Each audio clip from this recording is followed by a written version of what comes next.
Matt, done in week 8 of pre-season training. How's it going? Yeah, really well, really well.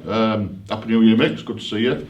It's good to be back after the New Year break that we've had, and yeah, everything's taken off where it left off just prior to New Year, and we're progressing well. Has there been any surprises to your eye? Other than the weather, mate, no. We've not had any ice and snow, which I was expecting, but no, we're progressing nicely, and everything's going according to plan so far. Touch wood. The current health of the squad, no injuries or knocks sustained from pre-season? We've got a couple of knocks, mate, but we play rugby league. We expect them. We can't wrap them in cotton wool, and when they hit each other, these people hit each other. So we've got bumps and bruises, which are rugby league. Bumps and bruises, but nothing serious other than the long-term ones that we're aware of. How are the long-term ones that you do? Yeah, there's only Billy left, and Billy's working hard. It's been a long haul for him, and I really feel for the kid because he's a champion bloke. But he's now seeing light at the end of the tunnel. He's out in the field running with his mates.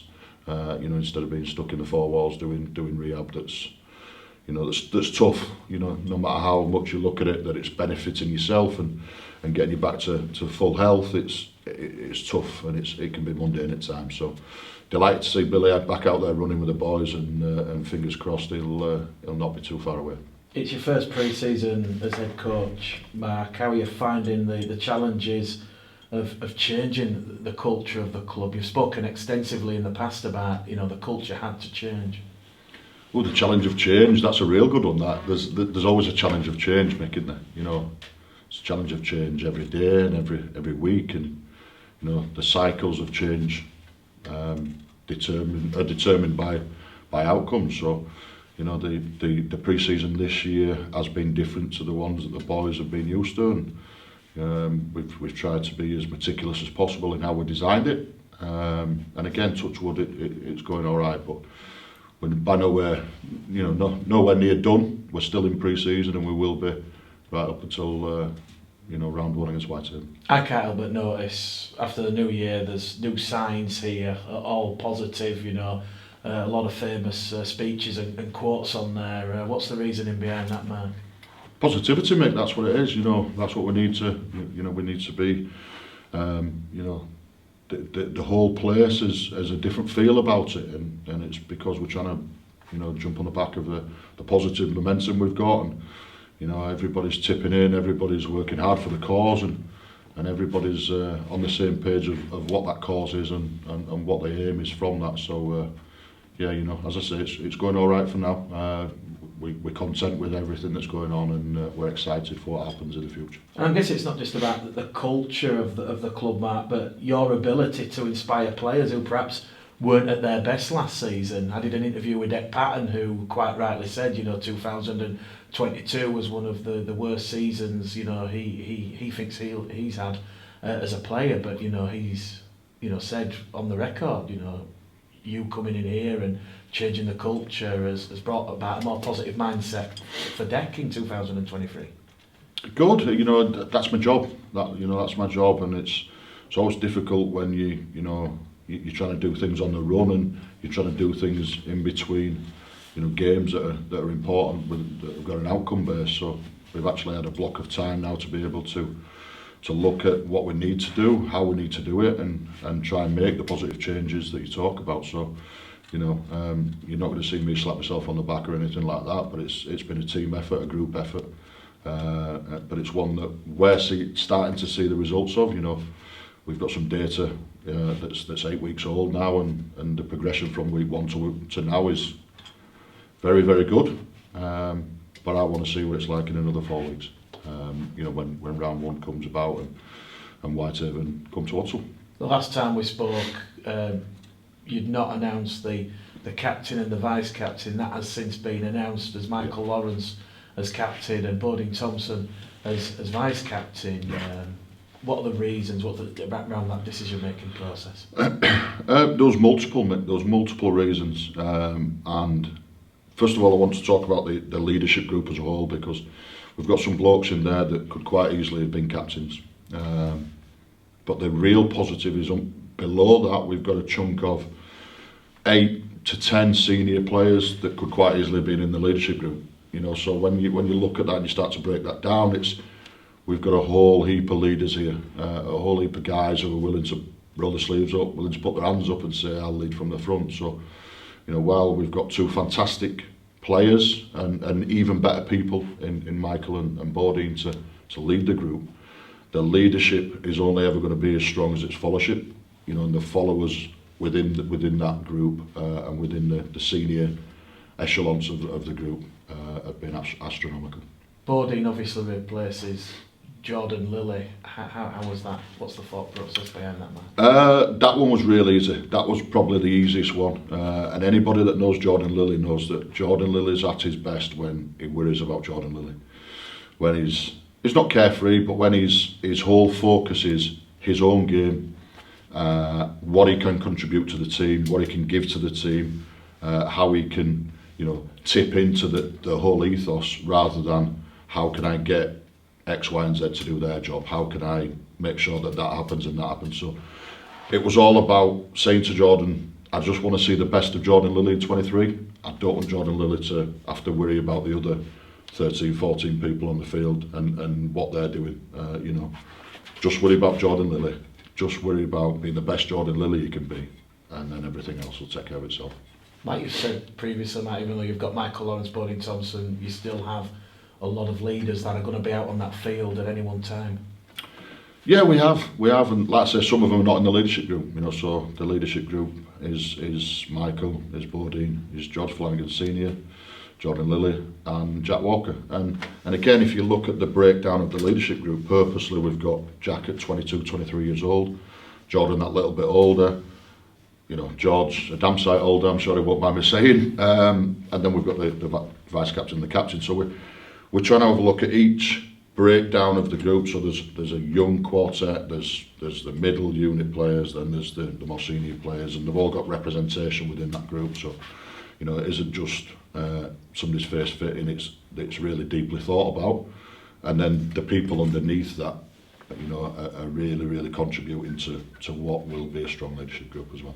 Squad numbers, I know you probably can't say right here, right now, because there's an announcement next week, but is that all signed, sealed, set in stone? Yeah, in my head it is, yeah. You know, so again, we spoke as a staff. We've agreed the squad numbers that have been submitted to the RFL, and I'm going to tell the players tonight. And then there's a launch to our loyal fans. I want our loyal fans to find out first before the media does. So, with all due respect, I'll let you find that out next week. There's been a recent addition over the festive period, Joe Arundel, released by Halifax. The press release said, Mark, you'd been in regular contact. Is this something that you knew was happening and you've jumped at the opportunity to sign a player of Joe's experience? Excuse me. Yeah, it's one of them where when a player knows that there's something going to happen at a club, is, you know, most of them have got agents nowadays and they start putting feelers out.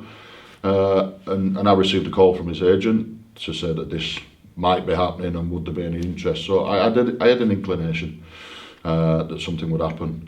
However, you know, I will never speak about or to anybody else's players until the free agents. So as soon as it was, we had a chat. We've been able to do it because of the agreement that he's sorted out with Halifax, and, you know, he's managed to get a payout from there, which meant that, you know, the way we've structured the deal is very, very favourable to everyone. So yeah, it's a deal that we jumped at with the experience and ability of Joe. He's trained with us once so far. He's got a lot of hard work in front of him to catch up to the level that the boys are at. But he's fully committed to do so, and we look forward to helping him on that journey. What excites you about Joe Arundel, man? Oh God, he runs a great line as a centre. You know, he's a winger's dream. If you look back at Joe over his career in Super League, his winger has scored 20 plus tries every year. You know, Joe will tell you yourself, he's not a centre that will score 20, 30 tries a year, but his winger will, and he'll chip in with 10, 15. Runs a real strong line on people's inside shoulders and spooks defenders. And defensively is solid as well, which is, you know, again, something that floats my boat as well. So he's got an all-round ability. he found it difficult last year coming out of full-time environment into a part-time environment. That's something we're aware of. That's something Joe's now aware of with the experience he's had at Halifax, and it's something that we hope to be able to bridge now he's joined us.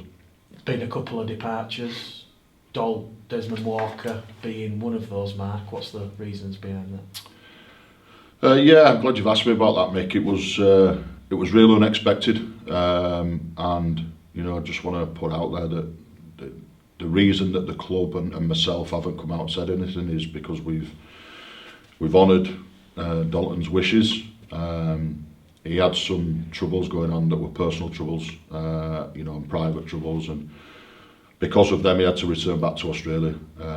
You know, so he contacted us and told us about them. He asked for a bit of privacy around that and said that he'd be, you know, letting people know gently across his social media platforms that he was travelling home, and asked to be released from his contract. So, you know, we've absolutely enjoyed Dalt's being a part of the group. He's an infectious character. You know, he's, for the fans and the people around the club that have met him, they all speak really, really highly of him. I can't speak highly enough of him. He's never been a second's trouble here, and we were sorry to see him go, but you know, he's hundreds of thousands of miles away, you know, and his family needed him back home right now. So, as with everything in life, family comes first, and we grant him his wish, and we wish him all the very, very best back down under. Is that a bit of a blow? Does it leave a little bit of a hole in the forward department here? Yeah, it leaves a hole. Yeah, of course it does. Yeah, it's a senior player that's departed the group, so it gives us another challenge, Mick. It gives us another opportunity to stay in the market, to keep his eyes open, and yeah, we will look to replace Dalton with the right candidate at the right time. The big loss, I presume, from a Bradford or Bradfordian perspective is that of young homegrown player George Flanagan Jr. Can you explain, you know, what has happened there, Mark? I'm led to believe that he was offered a deal and he turned it down. Yeah, listen, you know, I'm as disappointed as anybody to see George Flanagan Jr. leave the club. But if we put the factual content in there, one of the first things I and the club did when I got the job was to offer George and two other people extended contracts. One of them being Bailey Arnold, who was on match terms and playing for Yorkshire Academy. You know, George has got a burning ambition to be in a full-time environment right now, or as soon as possible, should I say. And he's had the opportunity arose with Huddersfield.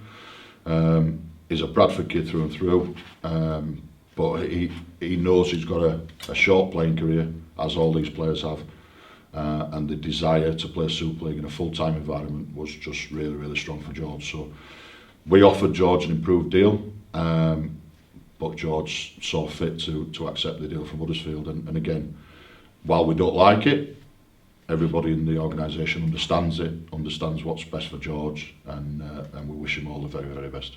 How does it make you feel, Mark, on a personal level as head coach of the Bulls, someone who has, along with the club, invested a lot of time in George, for him to make that decision, you know, that he feels Bradford can't offer him that and he has to go to Huddersfield to fulfil his dreams? No, that's not the case. That's not the case at all. He hasn't said Bradford can't offer me that. What he's said is he's got the opportunity right now. If he doesn't take the opportunity and things don't go according to plan or how everybody wants them to do, will the opportunity come again? So, you know, he's gone on the air, sided on the air of caution. He's got a fantastic deal at a great club. He's not left now. You know, so he's going to see out his current contract, which is to the end of 2023 as a Bradford Bulls player. All that has happened is, instead of George deciding what he's going to do at the end of the season in November, when his contract expires, he's made that decision now, similar to other people in Super League that have announced what their futures will be for 24, with the whole focus of that being, that's put to bed, that's in 24, we're in the 23 right here and now, and hopefully George will contribute to our group. It's no secret Bradford have received a transfer fee from Huddersfield because of the deal being done before the May the 1st deadline, Mark. Have you been told where that money is gonna go? Is it gonna go in your transfer kitty? No, that deal was done at board level, and I don't sit on the board, so no, I wasn't subject to that information. Do you know if the money's going to be available to you, Mark? What I know is that we have recruitment and retention meetings on a regular basis with the recruitment and retention board that we've got. We're still in the market for the right player that makes a difference to our squad. We've never made any secret of that.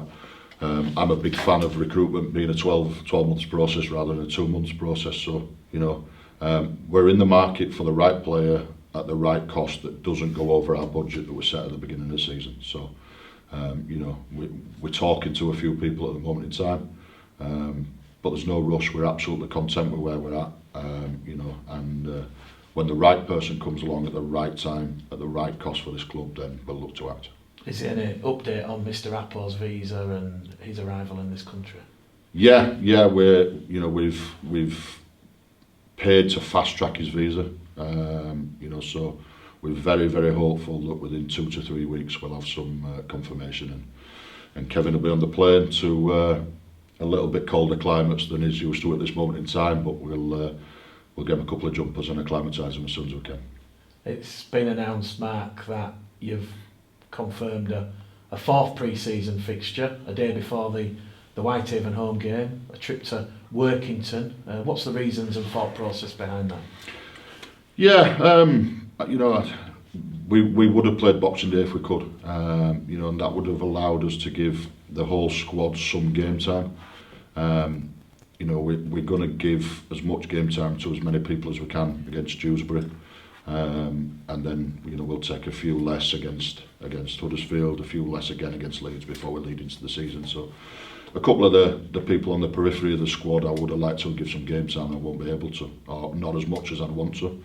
So what we're going to do is on the 4th of Feb, the guys that are not selected in the 21-man squad for the opening round, the reserves head coach Lee Beattie will take that group up there and have a real meaningful pre-season trial against a good solid Workington Town team. And just finally, Mark, we're a week away from that sort of first game. Everybody's back, everybody's buzzing against Dewsbury. You've kind of hinted that it's probably going to be a large squad that is selected. Is that what you're going to do? Give everybody 20 minutes here, 20 minutes there? Yeah, listen, Mick, it's a boring phrase, but pre-season trials are all process driven. The outcome's not important whatsoever. It's about processes and systems. So we'll take a squad of around about 25 to Dewsbury. We will know by this time next week who's going to play what minutes, where they're going to play, how they're going to play, and whatever the game looks like, that won't change unless there's injuries. So there's a meaning and a reason behind what we're going to do, rather than just throw 25 people out there and roll on and off.